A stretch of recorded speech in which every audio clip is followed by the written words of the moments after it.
Trump administration border czar Tom Homan makes a stop in Arizona today, delivering a speech to members of the Arizona legislature. The speech centering around what's currently being done to secure our southern border. And 12 News journalist Sean Rice inside the chambers. What happened in there, Sean?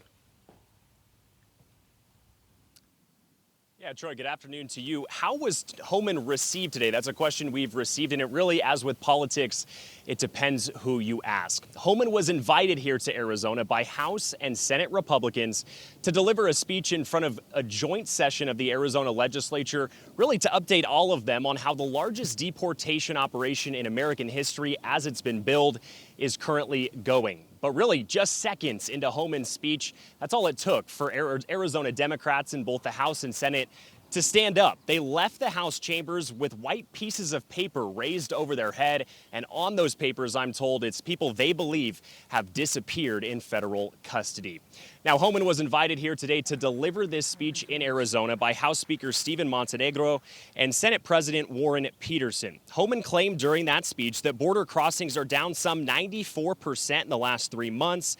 That's a figure that's been backed by border sheriffs I've spoken with. Now, that's one part of what he calls a mission handed to him by President Donald Trump to secure the border, run that deportation operation, and also find thousands of missing children.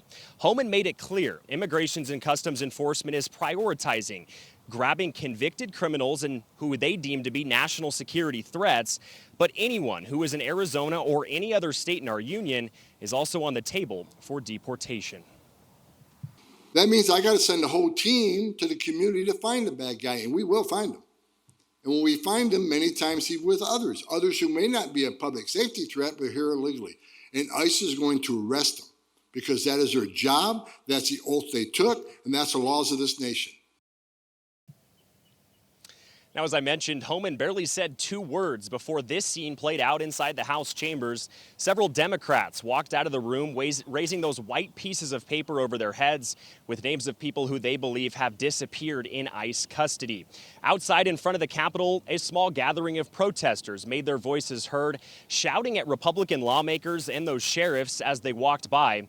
Democratic Senator Annalise Ortiz explained why she and her Democrat colleagues chose to make that show of disapproval for Homan's visit. We held up these signs to make sure that Homan reads the names of the people he is impacting, the families he is destroying, the people who are dying under these deportation orders. Homan is not welcome in the state of Arizona. Now, in response to the absence of Arizona Democrat lawmakers, Homan said during his speech they, quote, made his day, adding that he, quote, loves the haters.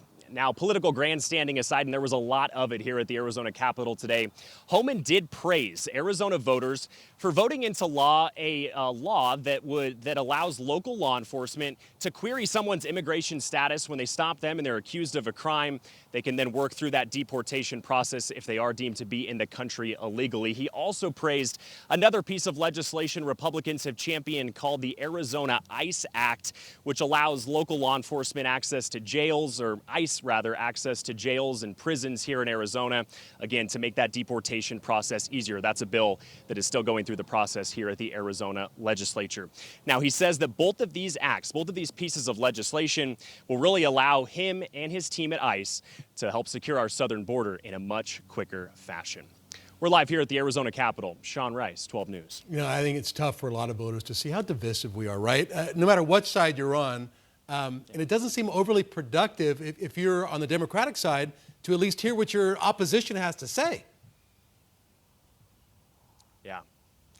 Yeah, Troy, that's what I was hearing from Republican lawmakers today. It felt as though Democrats didn't really want to hear what Homan had to say. It's a question I asked Senator Annalise Ortiz in our interview today, and she mentioned that she feels as though there is some attempt to be bipartisan at the federal level, but she feels as though Republicans at the federal level have shot down any attempt to make that citizenship process easier. And so, again, just no matter what side you're on, it feels as though there is no coordination or help to make any of this process any easier, which is unfortunate.